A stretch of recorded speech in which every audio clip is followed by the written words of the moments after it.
इतना परमानंद का जब अनुभव होता है तो उसको एक पश्चाताप होता है कि इतने दिन व्यर्थ गए, अगर हमें सत्संग पहले मिल जाता तो मैं भगवदानंद में डूब जाता। तो जब भजन का आनंद मिलता है तब लगता है यार जीवन हमारा व्यर्थ चला गया। भगवदानंद उत्पन्न होते ही मनुष्य में लक्षण आ जाते हैं, कोई भी द्वंद उस पर प्रभाव नहीं डाल पाता। गर्मी सर्दी, मान अपमान, दुख सुख, लाभ हानि, जय पराजय, ये उसको प्रभावित नहीं कर पाते। किसी का संग उस पर रंग नहीं चढ़ा सकता। कोई भी वस्तु देखकर उसको कामना नहीं हो सकती कि ये वस्तु मुझे मिल जाए।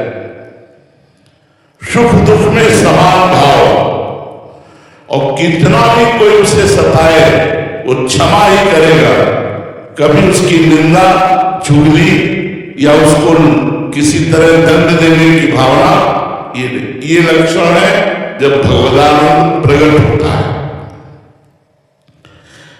भगवदानंद प्रकट होते ही ब्रह्मा का भी भोग तुच्छ नजर आने लगता है।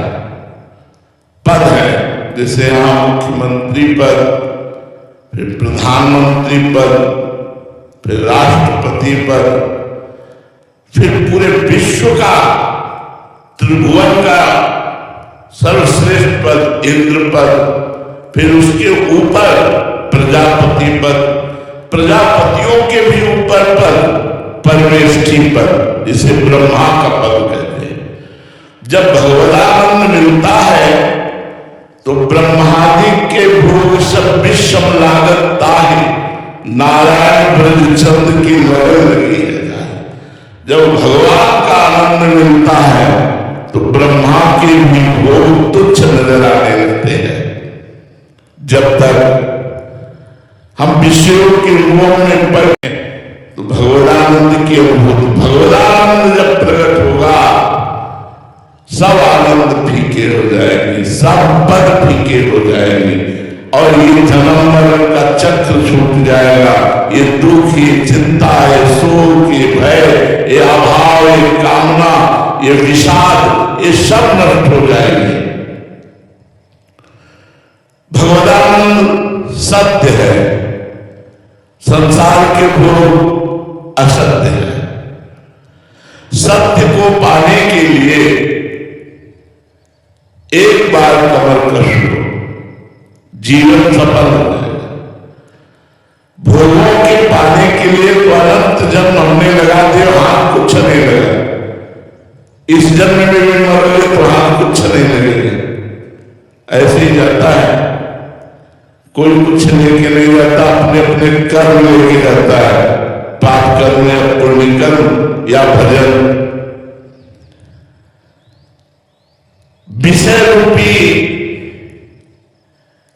ये चमकीले पदार्थ ऐसे हैं कि एक तरफ भगवान खड़े हैं, एक तरफ विषय खड़े हों, तो हम भगवान की तरफ पीठ कर लेंगे, विषय की तरफ मुंह कर लेंगे। इतना बड़ा आकर्षण है। गुरु कृपा पात्र, सत्संगी, शास्त्र स्वाध्याय कोई ऐसा होता है जो इन मायाजनिक भोगों की तरफ पीठ करके भगवान की तरफ चले। जिसने विषयों का मोह छोड़ दिया वो जीत गया, और जिसने विषयों का मोह पकड़ लिया वो हार गया। हारने का मतलब फिर नया जन्म, पुनरपि जननम पुनरपि मरणम। अरे बड़ा कष्ट है यार। अभी आप लोगों को अनुभव में नहीं आ रहा, इसलिए बड़ा कष्ट है। अपने प्रतिपल से झेल रहे हैं ना, तब लग रहा है यार ये लोग कितनी भूल कर रहे हैं, ये स्वस्थ होकर भजन नहीं कर रहे। भजन करके पाप कर्म को भस्म कर दो, तुम्हारा जीवन आनंदमय हो जाएगा। और ये पाप कर्म जिस समय उपस्थित होता, पीड़ा प्रतिपल, भय प्रतिपल मृत्यु का ये कर्म। इसलिए नाम जप करके, भगवान का भजन करके अपने इन कर्मों को नष्ट कर दो जो दुख देने वाले हैं। तो कह दो आपने क्यों नष्ट नहीं कर दिया? क्योंकि मुझे भगवत प्राप्ति करनी है, मुझे इन दुखों से नहीं बचना, मुझे इन दुखों को भोगना है और भगवत प्रेम प्राप्त करके भगवान के धाम जाना। मुझे इस आवागमन के चक्र में नहीं फंसना। आइए, सोना बेच करके कांच नहीं खरीदना, ब्रह्मास्त्र का प्रयोग मच्छर मारने के लिए नहीं करना। ये जो भजन है ये ब्रह्मास्त्र है, सीधे काल पर प्रहार करो और समझ दिया है सरल ते डरत ना काल डर। काल से भी ऊपर काल विजयी बनने के लिए ये दंड जो प्रारब्ध भोग है उनको संत जन भोगते हैं और भजन बल से भगवान को प्राप्त होते हैं। जिस वस्तु में हमारा काम चल जाए उतने पर ही अपना अधिकार रखे। बहुत विस्तार वाला बुद्धि को न बनावे, ये भी मेरा, ये भी मेरा, ये भी मेरा, मेरा मेरा करते चले गए, कुछ नहीं रहा। रहे न रावण सम अभिमानी, हिरण्याकश्यप सब बलवानी, खान विभो की खान जगत में कुछ दिन के मेहमान, बजले श्री भगवान जगत में कुछ दिन के मेहमान। जिस दिन से ये तुम नियम ले लोगे कि नाम जब हमारा न छूटे, उसी दिन से तुम्हारा परम मंगल शुरू हो गया। हमारी सबसे प्रार्थना है, हर सत्संग, हर साधु महात्मा, हर शास्त्र का एक ही उद्देश्य है, भगवत चिंतन, भगवत भजन बनने लगे। आप लोग किसी भी तरह कैसे भी शुरू करो, काउंटर से नाम जप करना शुरू करो, गिनती से शुरू करो, फिर गिनती रहित भजन शुरू हो जाता है। कौन गिने? हर समय हर श्वास चल रहा है, कौन गिने? पर जब तक नाम जप नहीं करोगे तब तक आप आनंद को प्राप्त नहीं होंगे। और सबसे बड़ी भयानक चीज आ रही मृत्यु, वो हमारे शरीर को, हमारे सारे वैभव को सब कुछ छुड़ा देगी, फिर हम किस युग में जाएंगे पता नहीं।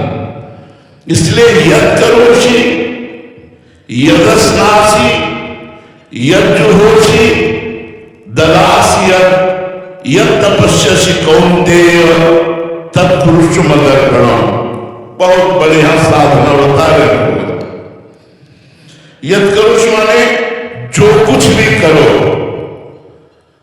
जो कुछ करने का मतलब पाप कर्म नहीं, क्योंकि भगवान को पाप कर्म अर्पित नहीं किए जाते।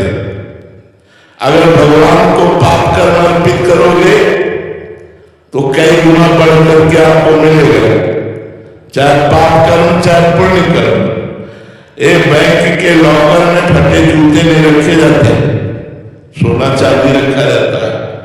ये गलत काम, गंदे